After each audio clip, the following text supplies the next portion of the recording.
Hello,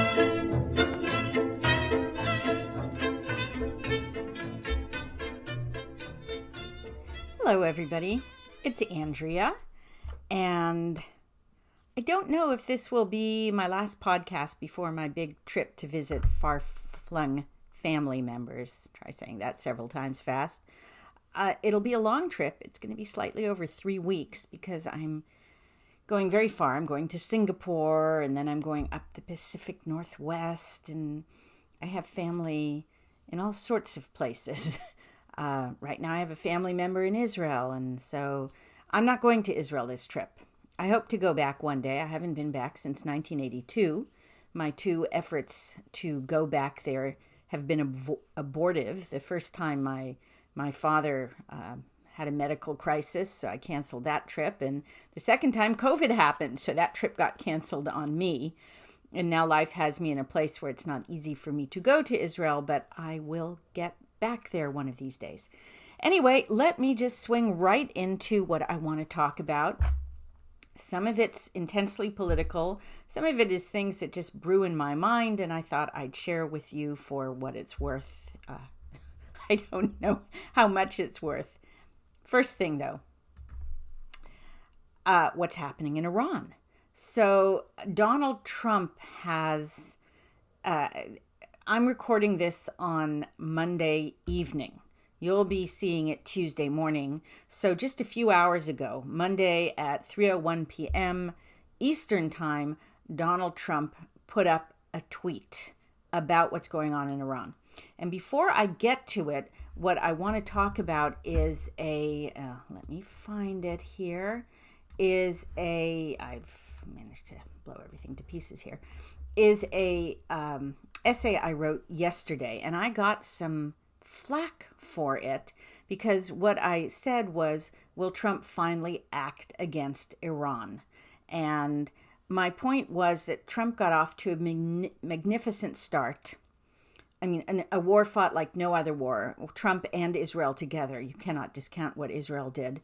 But it was truly extraordinary. And anyone who doesn't think that is just being foolish.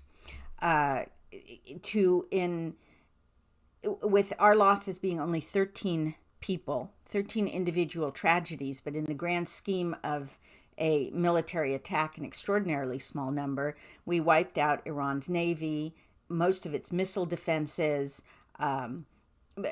its entire political and military top staff for 2 or 3 levels deep. We shut down its access to money through the Strait of Hormuz. We wiped out its last year, we'd already wiped out its nuclear capacity and its air defense. I mean, it's been a stunning military victory. But Trump and Israel didn't bring it to a conclusion.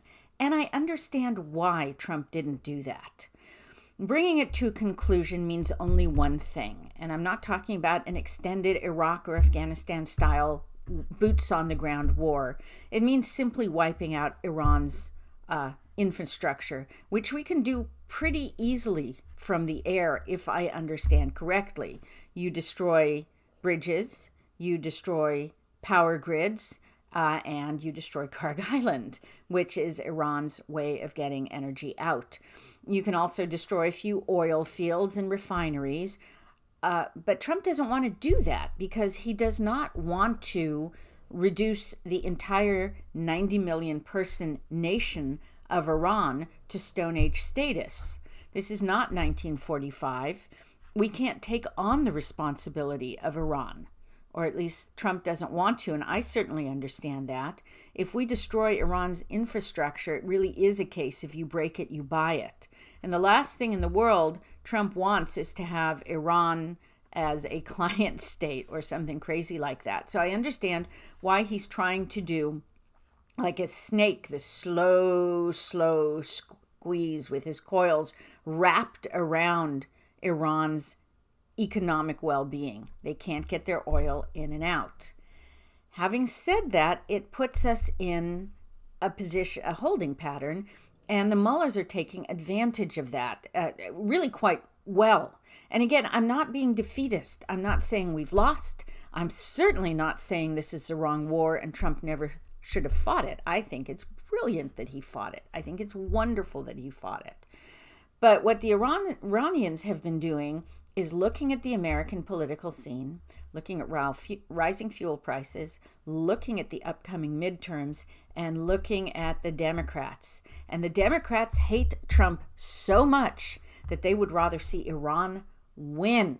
They would rather see a regime which is one of the worst in the world, that has had very close to the potential to put all of Europe and Eastern and Western Europe, Southern Europe, the Middle East, North Africa under its nuclear umbrella, which would mean Iran controls the world. It has been fomenting terrorism everywhere. It has threatened nuclear annihilation for a whole nation. Even if you don't like Israel, which means you're not very bright, frankly, you don't threaten nuclear annihilation for a world nation. And of course, it has killed thousands of Americans over the decades, and we've been at war with it since 1979. We haven't wanted to acknowledge that war, but Iran's been very, very open about being at war with America. So Trump was absolutely and completely right. It was brilliantly fought, but now we're at a standstill because Trump hoped that it was such a blitzkrieg that the mullahs would just walk away, and they haven't. And they haven't in part because they know they've got half of the American political scene supporting them. Half of the American scene, despite the fact that Iran killed 30 or 40,000 of its own citizens in a January rampage as revenge for the citizens daring to protest, the Democrats support Iran. And what Iran is doing is what the Persians are good at, have been known for centuries, maybe millennia, is dragging out negotiations. Because it is a type of, I know people who negotiate this way. You just keep buying time until the other person is exhausted or out of his own resources or desperate for whatever you're selling, and then you strike a bargain. And to that end, Iran has, and I have here in front of me the essay I wrote yesterday, it's getting money seeping in by shipping oil over land at the Pakistan border. Way less efficient than doing it via shipping, water shipping, but it's still a way of getting revenue in the country. Turkey, which is a NATO nation, is apparently providing Iran money laundering, and I've got a tweet from C14 News Israel about reports of private planes loaded with cash and gold, money changers, and regime funds flowing freely over an open land border. Interestingly enough, one of the things that people have assumed is that Iran would lose its oil wells. It has a kind of oil wells that if you don't pump, they stop. It's a whole pressure system. I have no idea how it works, but you can't just cap it and then come back, take the cap off, and it starts flowing again. It's a huge, huge production to get the oil flowing again. So everybody assumed that if Iran couldn't sell its oil, it would get desperate because it would want to reach a permanent ceasefire, i.e. a surrender, before its oil wells became useless. But instead, it's just pumping the oil into the Gulf. It doesn't care about the environment. The Democrats' best friend, the best friend who hangs gays from cranes, the best friend who threatens a nuclear umbrella over half of the northern hemisphere, best friend who wants to annihilate Israel, although I think the Democrats are fine with that, is also a best friend that couldn't care less about the environment. So it is buying time money and time in the future by ensuring that its oil wells are still flowing. And then Iran, it sent back a counteroffer to Trump. Trump is saying, get rid of everything nuclear. That's our starting point. That's the immovable point of any negotiation. And what Iran said is Iran's counter demands are a full ceasefire, all sanctions lifted, all frozen funds released, war damages paid, so it gets compensation for the buildings, the nuclear the enrichment places, the navy that's been sunk, everything, and sovereignty over the Strait of Hormuz. And in fact, today it announced that it is in fact the sovereign overlord of the Strait of Hormuz. And so basically it just slapped Trump around a few times. And it also launched 3 drones at a UAE nuclear generator, which is scary. And the UAE was able to knock down 2 of them in the air, but one of them struck an electrical facility immediately outside of the nuclear generator area. That's very worrisome. So Iran is buying time, collecting bits of money, preparing for the future, attacking its neighbors, and literally sneering at and laughing in Trump's face. So Trump, I said, really has only one option now, which is to strike. And he went through all the motions. He said today is a big strike. He's going to strike today. There's going to be a strike today. I'm sorry, I shouldn't have said today. On Tuesday, there's going to be a strike Tuesday. We're going to strike Tuesday. Since I work weird days, my days are confused. It's going to happen. Tremble in your boots. I've sent out the threat. Your clock is ticking. You better take me seriously. And then at 3 p.m. today, he truthed out, I have been asked by the Emir of Qatar, Tamim bin Hamid Al Thani, the Crown Prince of Saudi Arabia, Mohammed bin Salman Al Saud, and the President of the UAE, Mohammed bin Zayed Al Nahyan, to hold off on our planned military attack of the Islamic Republic of Iran, which was scheduled for tomorrow, in that serious negotiations are now taking place. Honestly, I thought there were serious negotiations supposed to be taking place before this, considering the military goals we've achieved. But apparently, those were not serious negotiations, and that, in their opinion, as great leaders and allies, a deal will be made which will be very acceptable to the United States of America, as well as all countries in the Middle East and beyond. This deal will include, importantly, no nuclear weapons for Iran. Based on my respect for the above-mentioned leaders, I have instructed Secretary of War Pete Hegseth, the chairman of the Joint Chiefs of Staff, General Daniel Kane, and the United States military that we will not be doing the scheduled attack of Iran tomorrow, but have further instructed them to be prepared to go forward with a full, large-scale assault of Iran on a moment's notice in the event that an acceptable deal is not reached. Thank you for your attention to this matter, President Donald J. Trump. Do you notice anything missing from that announcement? There's no timetable. There's no deadline. Iran is buying time again. I think it would be great if all the regional players put pressure on it and forced it to deal. But considering that those regional players are Iran's enemies, I'm not optimistic. So I hope Trump means it this time. Eventually, if you keep threatening that you are going to do something really, really bad and really, really serious, and you don't do it, well, people are going to figure out that you're not going to do it at all. So, and the midterms are coming closer. And again, also, I understand Trump doesn't want to deal with Congress. He doesn't want to go to Congress for money. Although, ironically enough, compared to all the fraud that's been committed against Americans, Medicaid, Medicare, welfare fraud by illegal aliens and by refugees and stuff, the cost of this war, $29 billion, has been such a drop in the bucket you can't even see it when you look at the accounting sheets. But he still has to deal with Congress. He still doesn't want to have Iran reduced to an American dependent. But I think he's being played. I'm sorry.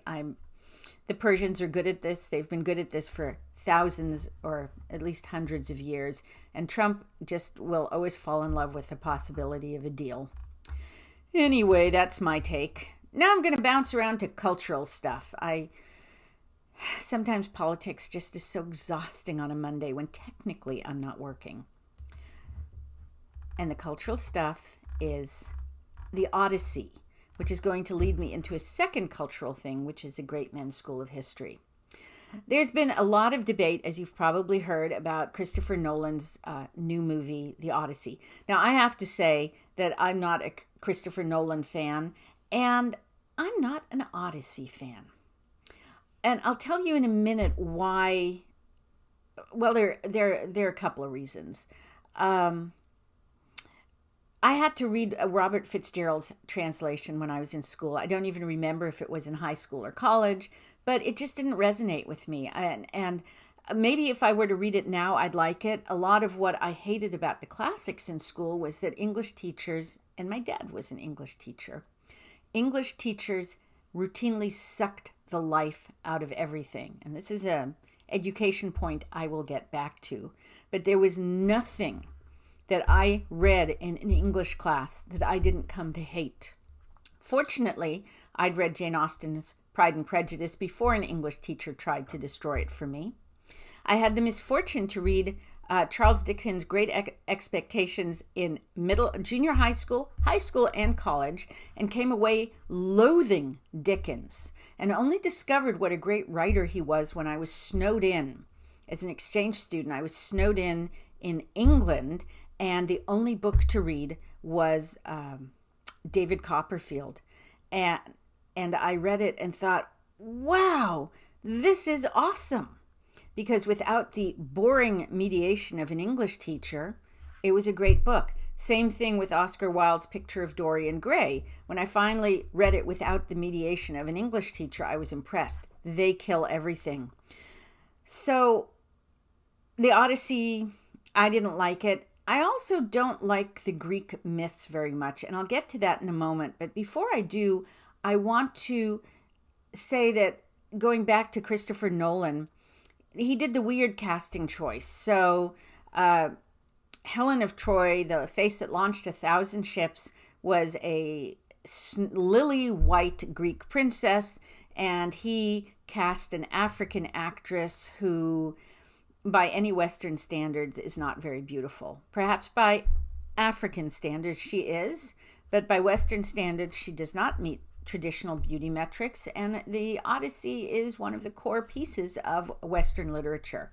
Weird casting choice. He also, somewhere or other, because he wants to be in Oscar contention, and they have all these woke, politically correct things you have to cast, so he also cast Ellen Page, who had her boobs cut off and takes hormones so that she can have this weirdly sex-neutral voice, and goes around calling herself Elliot. She's an utterly sad woman, a completely pathetic, lost, broken human being, but she is a trans man, so she's been slotted into the movie of great warriors. I mean, maybe you could have had her as Telemachus, Odysseus' son, who seems to be maybe 21 or so, and kind of caught in a stasis as he waits for his father to come home. He has no power to fight for his mother against all these suitors who are buzzing around like birds of prey, but apparently she's some sort of warrior, which is just laughable. So I'm not a huge fan of the Odyssey. It's not my kind of story. It's a picaresque adventure in some ways, and it's told traditionally, as we've read it, in a very arch, repetitive tone of the ancient world. And I'll get to another reason I don't like it. But what's very funny also is that of all the choices Nolan could have used for the script, he went to a new translation by Emily Wilson, and Emily Wilson is a feminist. And I couldn't track down the interview, but she did try to say she made the whole thing more women-centric. And I did read, or skimmed through, because it was really boring to me, the intro to her translation, which is all about the fact that about women, and we don't know a lot about them, and they were men's property, and men's status was about women's chastity, but they still had power. It was the usual feminist look at history, which I sort of outgrew 30 or 40 years ago. But what I found interesting is, for a woman who does the translation, she didn't seem very thrilled with it either. And I'm going to quote, "In some ways, the story told in this long piece of verse is small and ordinary. It is a story, as the first word of the original Greek tells us, about a man. He is not the man, but one of many men, albeit a man of extraordinary cognitive, psychological, and military power, one who can win any competition, outwit any opponent, and manage against all odds to survive." Now, I'm quoting her, but it's just small and ordinary. A man.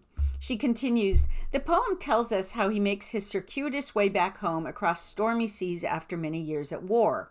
We may expect the hero of an epic, in her scare quotes, narrative to confront evil forces, perform a superhuman task, and rescue vast numbers of people from an extraordinary kind of threat. Failing that, we might hope at least for a great quest unexpectedly achieved, despite perils all around, an action that saves the world or at least changes it in some momentous way. Like Jason claiming the golden fleece, Lancelot glimpsing the Holy Grail, or Aeneas beginning the foundation of Rome. In the Odyssey, we find instead the story of a man whose grand adventure is simply to go back to his own home, where he tries to turn everything back to the way it was before he went away. For this hero, mere survival is the most amazing feat of all.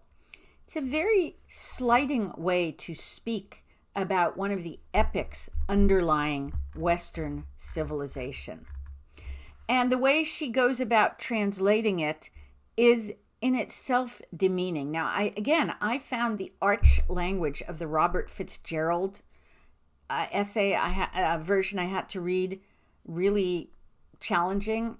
And again, I don't know if that was me being 17 or 19 or another horrible English teacher or my foundational problem with the Greek myths. Anyway, here's Robert Fitzgerald, the very opening of his version.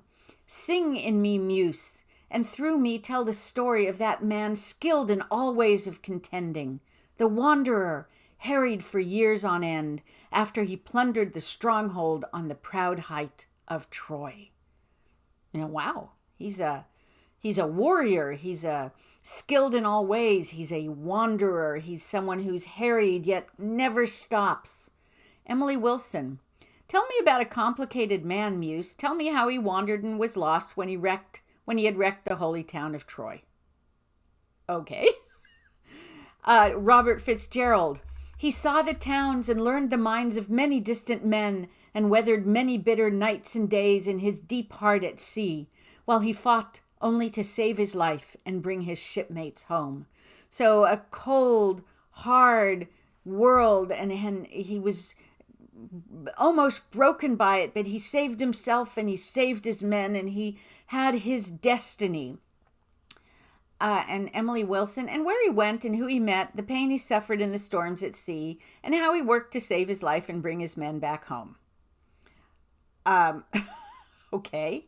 But not by will nor valor could he save them, for their own recklessness destroyed them all. Children and fools, they killed and feasted on the cattle of Lord Helios the sun, and he who moves all day through heaven took from their eyes and the dawn of their return. He failed to keep them safe, poor fools. They ate the sun god's cattle, and the god kept them from home. It's so prosaic. To the extent the story has lasted, it is because it tells of a great man. Whatever he touches, he brings greatness to. And she just tells the story of some poor schlub trying to beat rush hour traffic on the way home. So it is a completely flat retelling. Now, before I get to that great man, though, I will tell you why, fundamentally, I find the Greek myths dull. The Greek myths are retrofits. What they do, they're about the gods. I mean, this is about the men. So the Iliad and the Odyssey are at least about men, but the men intersect with the gods. But my daughter found a translation by Stephen Fry, which is a wonderful translation. It's very well done. But all it is retrofitting. It is an ex post facto explanation of how the earth was created. And it's very minutiae about gods eating each other, and gods throwing rocks, and gods turning people into spiders, and gods having affairs, and gods having jealous rages, and gods. And what it ends up is that gods are the worst of human beings. They are everything that's bad in human beings. They are the pettiness, the jealousy, the rage, the revenge, the greed. They are humans on steroids with great power, whose basest instincts explain how we got spiders and rocks and mountains and rivers and all the stuff we've got, and how humans were created. And it's just icky people doing icky things that coincidentally created the hard world in which we live. By contrast, And this is why I think the Bible has lasted so long and so well. It tells us that God is an ineffable, omnipotent, utterly divine being whom we don't understand, who created stuff. And he just did it. We don't need to know the where and the why for. He simply created stuff, and we humans were the apex of that creation, just as we are the apex of the living world. I mean, you can talk about crows building wonderful things, and I look in my dog's eyes and I see love, but there is no doubt. And dogs can be fabulously smart. Animals are good at what animals do, but only humans build as we do and think in the abstract as we do, and are capable of surviving in every environment. Well, humans and cockroaches, I guess, but we're better than cockroaches. I want to say that. The point of the Bible is morality. The point of the Bible, the through line of the Bible, whether it's the pre-human history or the prehistory, the history of humans before history was written, or when the Bible picks up with verifiable truths, when we intersect with the history of the rest of the world where their writing corroborates the biblical writing, it's about human morality. It's about ordinary people and some extraordinary people doing things and making choices and making good choices and bad choices and the consequences that flow from that. It's about the impact of the Noahide laws and the 10 Commandments and how they shape human destiny and how they improve human life. It is a moral tale that applies in all places and at all times. It is not concerned with why this mountain is over there and the other mountain is over there and why there are pebbles in the streams. It is concerned with us, who we are, what we can be, what we should be. I find that a lot more interesting than petty squabbles. So again, another reason not to like it. But now I'm getting to my next thing. I mentioned great man. Odysseus was a great man, and Emily Wilson's translation flattens him. And I haven't read it. I don't know what she did about Penelope and Calliope and the whole thing, but it's obvious from her intro and from the beginning that she wants to reduce Odysseus to a schlub coming home from work. And that it was his greatness that made the work transcendent, not just the Cyclops and the monsters and things he fought. It was humans doing great things, individual men being great. And from this, you can gather that I subscribe to the Great Man School of History. One of the reasons I struggled so much at UC Berkeley, I was a history major, and I found the classes staggeringly dull. I was politically naive. I did not realize that they were teaching history through a Marxist perspective. And the Marxist perspective says it's never about great men. It's about the lumpen masses moving and doing things and their economic needs.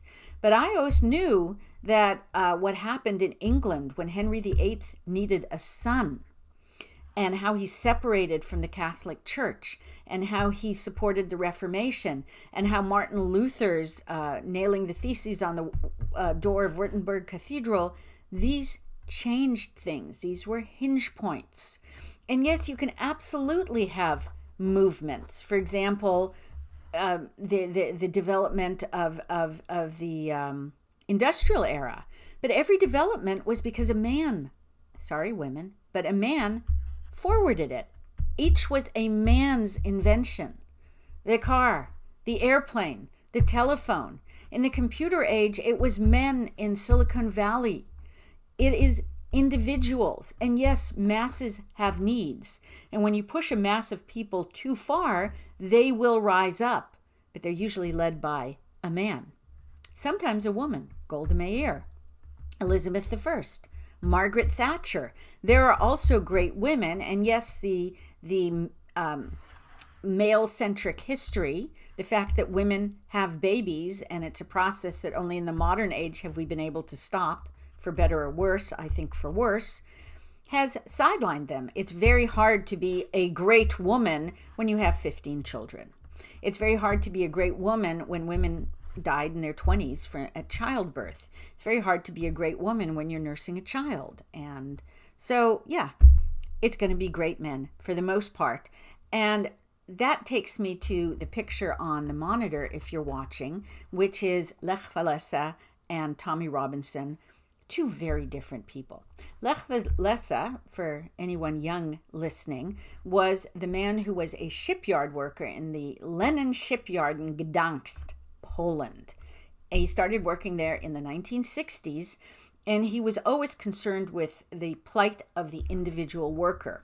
Now, at this time, Poland was part of the Soviet bloc. It had its own government, technically, but it was a part of the Soviet Union, obviously. It was the whole Eastern Bloc. It was the Iron Curtain. It was the other side in the Cold War. And there was a workers' strike in the Gdansk factory, and Lech Walesa became the leader.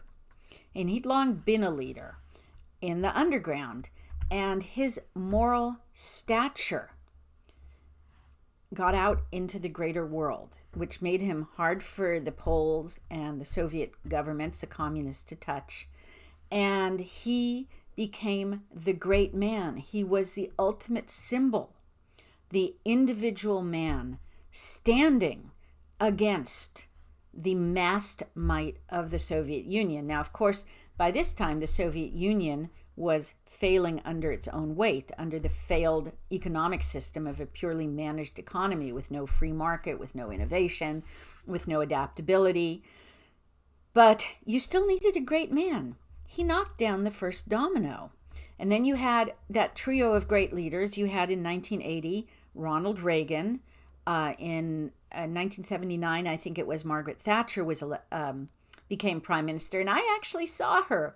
A friend of mine, her sister, worked for Sir Winston Churchill, who was Churchill's, maybe his son, I think his son, and she got us tickets to go to the House of Commons, and we sat in the visitors' gallery, and I saw Margaret Thatcher, and I was such a mindless Democrat, I did not appreciate what I was seeing. But anyway, I was in the same room as Margaret Thatcher and saw her speak.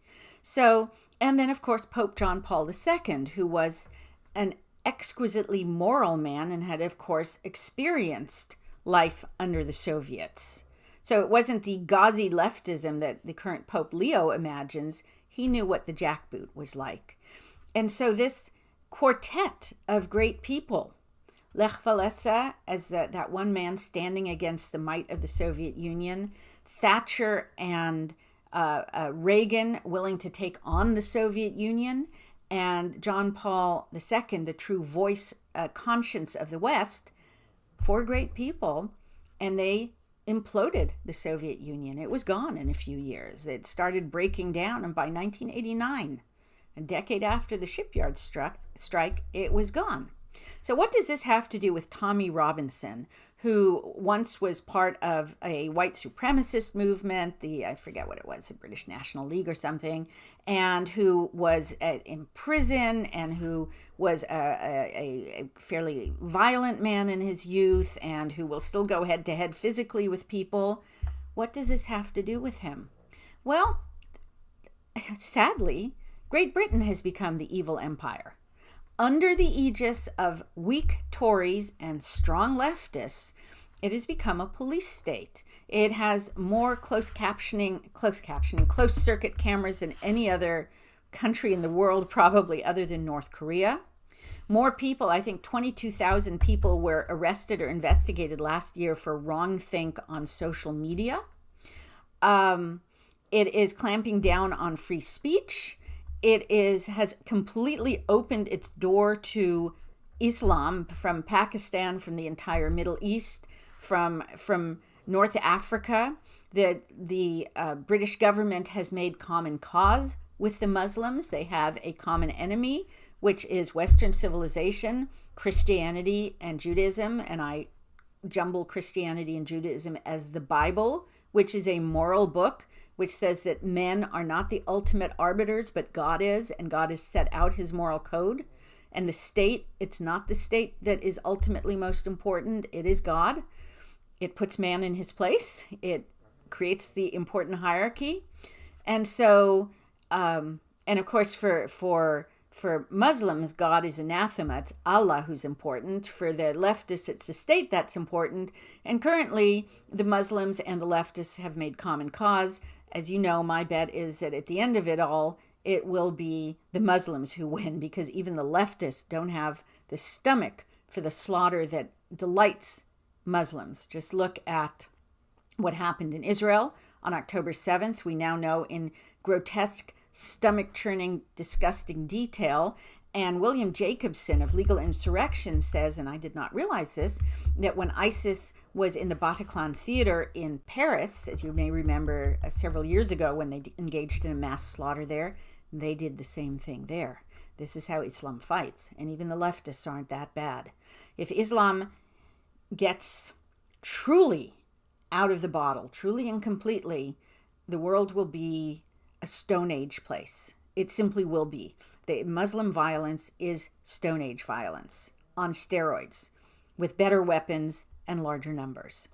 Anyway, my point being that Tommy Robinson, despite his start, figured out that the problem was Islam's onslaught on England and the way that the government is aiding and abetting that onslaught rather than demanding that Muslims must conform to British ways if they are to live in Britain, which is what they used to do. I mean, Britain, because of its colonizing of the Middle East and parts of Africa, has always had Muslims there, conforming to their way of doing things. What's changed with the Labour government is that it said Muslims can do things the Muslim way. And the government will pay for all their wives, and the government will softly encourage cousin marriage, and the government will stand back and let them take over the streets, and the government will let them attack Jews, and the government will let them do all sorts of things, and the government will let them rape British girls for decades, and the government will let them take over the hospitals and refuse to give care to certain people. So this is what Tommy Robinson has spoken out about, and he's done it with tremendous courage. He's been sent to prison several times, and given that the prisons now are predominant, have the largest block of prisoners in any prison is now Muslims, sending him to prison could have been a death sentence, but he went back to he would not be silenced. He would not stop reporting on trials and stuff. And last weekend, he organized an utterly massive march in London. And that was despite the British government's efforts, everything it could do to stop the march. It prevented speakers from coming. It said it was a far right. It did, far right being the ultimate insult. And yet, who knows what the counts are? The official counts from the government are 50,000. If you look at it, it's easier to believe it was about 300 or 400,000 people, maybe more. It was a great man thing to do. It was one man standing up against an evil government, just as Lech Walesa did. So I believe in the great man theory of history. Sure, ultimately you have to get the masses behind you to effect change, but you need the great man to move the masses. Or, as in the case of Hitler, a tremendously evil man can move masses. What you've got to hope is that the person with the power to move the masses moves them through righteous moral suasion rather than evil. It's the difference between the great man and the demagogue.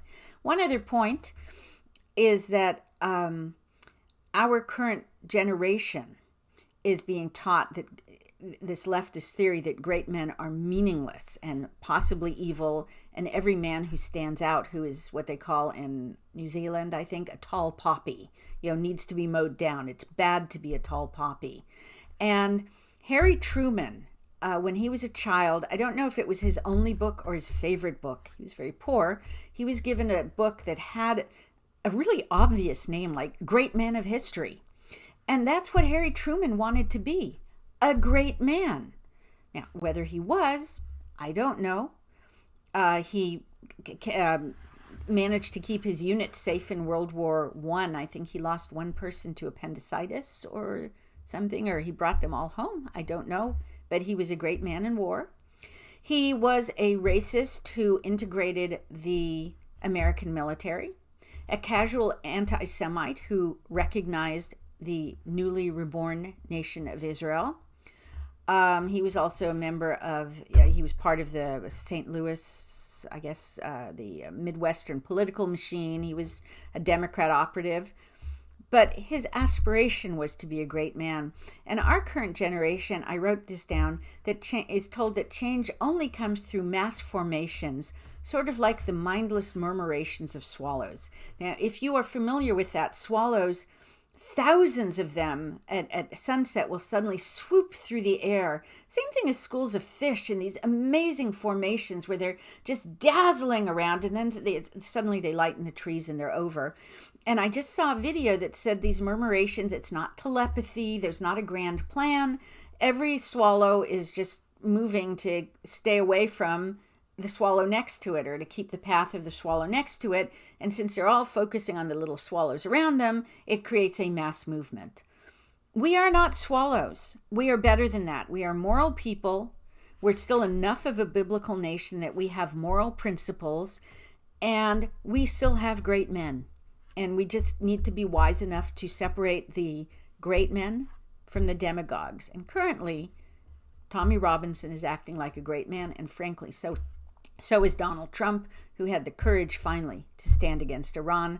I pray he has wisdom in the coming days that Iran does not somehow, despite having lost militarily, manage to gain the upper hand. Finally, I mentioned, I'm going to my next topic now, education, because I said I was really bored in my English classes. And there was an article at the Free Press called "The School Trying to Rebuild Education for an AI World." And it's about this insanely expensive school, more expensive even than Harvard. There are a few of it was started in 2014. And the kids learn through an AI program that is tests them. It's Common Core, which is a terrible way of learning. And then it tailors the education to each child's weaknesses. And they do 2 hours of Common Core, and then they go off and do their own programs, and the kids like it. Well, also at that level, and the kids are doing very well. Of course, if their parents are spending something like $110,000 a year to put them in a school like this, they're coming from homes where education is important. So we're not talking kids from some anti-education, illiterate culture where you're told that education is white, or it's, they're forcing their white culture on you. There's none of that. This is. And in fact, the little girl in the image that the Free Press used on its homepage is a girl clearly of East Indian descent. Her parents are clearly from India, which is a very education-focused. So there's a lot of pressure on the kids to succeed. But the other thing is, what it basically is New Age 21st century Montessori. I am a huge fan of Montessori. I was a student at public school all the way through my public law school. I went to the University of Texas, which I was then, and I boast about this, one of the best law schools in the country. I don't know how good it is now. As I wrote the other day, it seems as if American law schools are just Marxist factories and totally horrible. But I was public school all the way, and public school was factory schooling. It is factory schooling. It was built on the factory model where kids move through grade after grade after grade like little automatons. They're all taught the same thing at the same time. They're expected to turn out the same work product in the same way. And in fact, I'm a left-hander, and probably most of the left-handers write with the hook. I do not write with a hook. I have a very lovely handwriting. I don't smudge. I don't hook. It's because my mother read something in a magazine that said when students are taught to write, they're all taught to slant their paper to follow the angle of their right forearm. So the paper is in line with their hand and their wrist and their arm. Totally logical. Do the same thing for left-handers. Have them slant the paper so that the paper is in line with their left forearm as they write. Totally logical.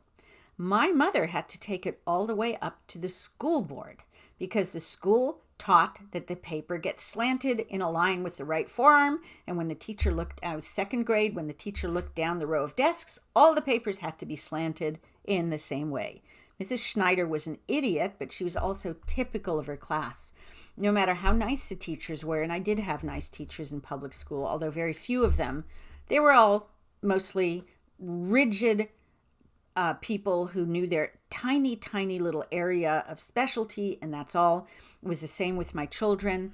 Education was boring. It was one size fits all, and most children are not one size. Everyone is unique. So how do you teach all these unique brains simultaneously? Well, Maria Montessori came up with the answer. The answer is that you have a much more fluid classroom where some lessons do have to be given the same way. But instead of looking at how teachers wanted to teach, Maria Montessori looked at how children learn. For example, children learn cursive in Montessori, not print, because if you've ever seen a child scribble, they scribble in circles, not straight lines. So Maria Montessori thought that's easier for children. And she also noticed children are incredibly tactile. So already when they're 2 or 3 years old, they're given little blocks with the letters, and the letters are have sandpaper on them. So it's a block, and then you see the letter A, and if you touch it, it's sandpaper. So the kids will endlessly trace the letter A, and then they'll trace the letter B, and they do it because that's how their brains want to do it, tactile, visual. And by the time they start writing, most Montessori children will have beautiful handwriting. Unfortunately, I had to put my kids in public school when they were in 1st and 3rd grade, and their public school teachers could not read their cursive. And so my kids were given a book and told, copy this print, and both my kids have strained illegible writing. Fortunately, they both type very quickly. We're in a computer age, but Maria Montessori looked at how children learn. She also looked at things like, she made things tactile, like learning about right angles and what pi means. Just a brilliant woman. But the other thing she figured out is some children are visual, some children are auditory, some children like me are all about the words, some children are more scientific. And what she did was that the teacher sets a goal. All the 6th graders have to do a report on the westward movement in America in the second half of the 19th century. And they have to hit these metrics.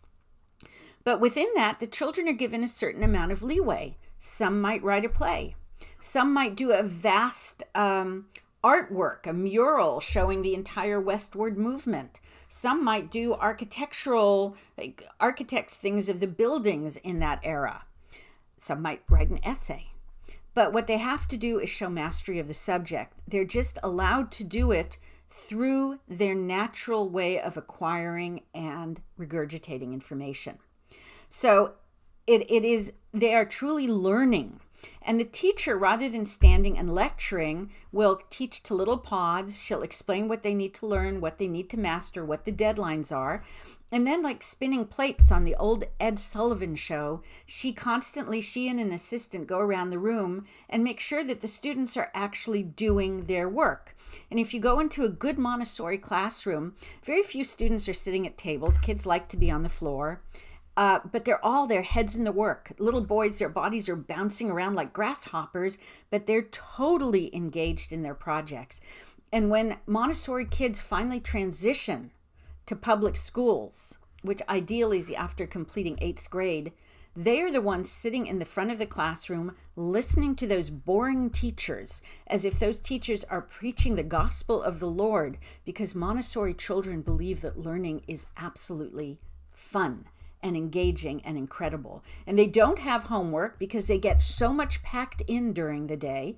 It's also a very affordable way to teach because Montessori is based on big classrooms where lots of pods of kids are busy and the teacher is just moving around supervising. So it's not where you have to have one teacher trying to engage 10 students in an incredibly boring lecture simultaneously, and then all the proofing, the proofing, the homework and everything. It's a much different teacher to student ratio. And that's all that these schools are. They sound wonderful if you have the kind of money, but what they really are is simply Montessori in the 21st century. And on that, I have come to the end. I went way longer than I intended. I had envisioned this being 30 minutes, but I got into what I was talking about. What can I say? It's 50 minutes. Once I add the intro and stuff like that, it'll be a 55-minute video. I don't know whether to apologize or just say, well, hey, enjoy it. Or rather, I hope you enjoyed it. And as always, thank you so much for sticking around and coming back and listening to what I have to say. I don't know whether I'll be able to do another podcast next Monday. It's the day before I board the plane. I've been trying very hard to get all my ducks in a row for the trip, but somehow the day before always turns out to be a little more frantic than I imagine. And then I may do little snippets from my travels, but I wouldn't hold my breath if I were you. I'm sure I'll have tales to tell when I get back. Okay, take care and thank you.